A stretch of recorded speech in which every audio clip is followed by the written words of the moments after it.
Howards End by E. M. Forster. Chapter 28. For many hours Margaret did nothing. Then she controlled herself and wrote some letters. She was too bruised to speak to Henry. She could pity him, and even determine to marry him, but as yet all lay too deep in her heart for speech.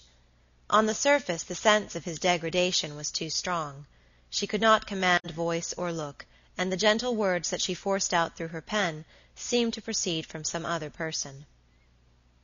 "My dearest boy," she began, "this is not to part us. It is everything or nothing, and I mean it to be nothing. It happened long before we ever met, and even if it had happened since, I should be writing the same, I hope. I do understand." But she crossed out "I do understand." It struck a false note. Henry could not bear to be understood. She also crossed out "It is everything or nothing." Henry would resent so strong a grasp of the situation. She must not comment. Comment is unfeminine. "I think that'll about do," she thought. Then the sense of his degradation choked her. Was he worth all this bother? To have yielded to a woman of that sort was everything. Yes, it was, and she could not be his wife. She tried to translate his temptation into her own language, and her brain reeled. Men must be different, even to want to yield to such a temptation. Her belief in comradeship was stifled, and she saw life as from that glass saloon on the Great Western, which sheltered male and female alike from the fresh air. Are the sexes really races, each with its own code of morality, and their mutual love a mere device of nature to keep things going? Strip human intercourse of the proprieties, and is it reduced to this? Her judgment told her no. She knew that out of nature's device we have built a magic that will win us immortality. Far more mysterious than the call of sex to sex is the tenderness that we throw into that call. Far wider is the gulf between us and the farmyard than between the farmyard and the garbage that nourishes it. We are evolving, in ways that science cannot measure, to ends that theology dares not contemplate. Men did produce one jewel, the gods will say, and saying will give us immortality. Margaret knew all this, but for the moment she could not feel it, and transformed the marriage of Evie and Mr. Cahill into a carnival of fools, and her own marriage, too miserable to think of that, she tore up the letter, and then wrote another. "Dear Mr. Bast, I have spoken to Mr. Wilcox about you, as I promised, and am sorry to say that he has no vacancy for you. Yours truly, M. J. Schlegel." She enclosed this in a note to Helen, over which she took less trouble than she might have done, but her head was aching, and she could not stop to pick her words. "Dear Helen, give him this. The Basts are no good. Henry found the woman drunk on the lawn. I am having a room got ready for you here, and will you please come round at once on getting this? The Basts are not at all the type we should trouble about. I may go round to them myself in the morning, and do anything that is fair. M."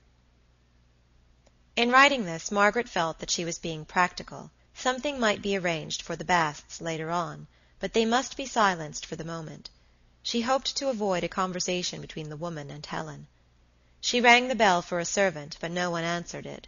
Mr. Wilcox and the Warringtons were gone to bed, and the kitchen was abandoned to Saturnalia.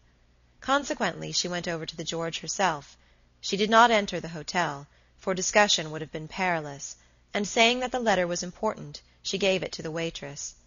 As she recrossed the square, she saw Helen and Mr. Bast looking out of the window of the coffee-room, and feared she was already too late. Her task was not yet over. She ought to tell Henry what she had done. This came easily, for she saw him in the hall. The night wind had been rattling the pictures against the wall, and the noise had disturbed him. "Who's there?" he called, quite the householder. Margaret walked in and passed him. "I have asked Helen to sleep," she said. "She is best here, so don't lock the front door." "I thought someone had got in," said Henry. "At the same time I told the man that we could do nothing for him. I don't know about later, but now the Basts must clearly go." "Did you say that your sister is sleeping here after all?" "Probably." "Is she to be shown up to your room?" I have naturally nothing to say to her. I am going to bed. Will you tell the servants about Helen? Could someone go to carry her bag?" He tapped a little gong which had been bought to summon the servants. "You must make more noise than that if you want them to hear." Henry opened a door, and down the corridor came shouts of laughter. "Far too much screaming there," he said, and strode towards it. Margaret went upstairs, uncertain whether to be glad that they had met, or sorry. They had behaved as if nothing had happened, and her deepest instinct told her that this was wrong. For his own sake, some explanation was due. And yet, what could an explanation tell her? A date, a place, a few details, which she could imagine all too clearly. Now that the first shock was over, she saw that there was every reason to premise a Mrs. Bast.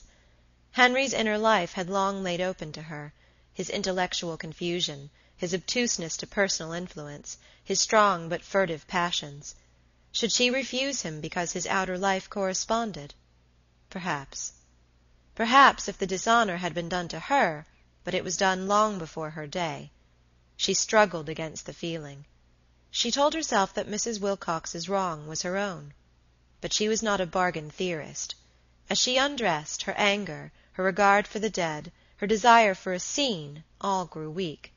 Henry must have it as he liked, for she loved him, and some day she would use her love to make him a better man. Pity was at the bottom of her actions all through this crisis. Pity, if one may generalize, is at the bottom of woman. When men like us, it is for our better qualities, and however tender their liking, we dare not be unworthy of it, or they will quietly let us go. But unworthiness stimulates woman. It brings out her deeper nature, for good or for evil. Here was the core of the question. Henry must be forgiven, and made better by love. Nothing else mattered. Mrs. Wilcox, that unquiet yet kindly ghost, must be left to her own wrong. To her everything was in proportion now, and she too would pity the man who was blundering up and down their lives. Had Mrs. Wilcox known of his trespass? An interesting question, but Margaret fell asleep, tethered by affection, and lulled by the murmurs of the river that descended all the night from Wales. She felt herself at one with her future home, coloring it and colored by it, and awoke to see, for the second time, Oniton Castle conquering the morning mists. End of Chapter 28.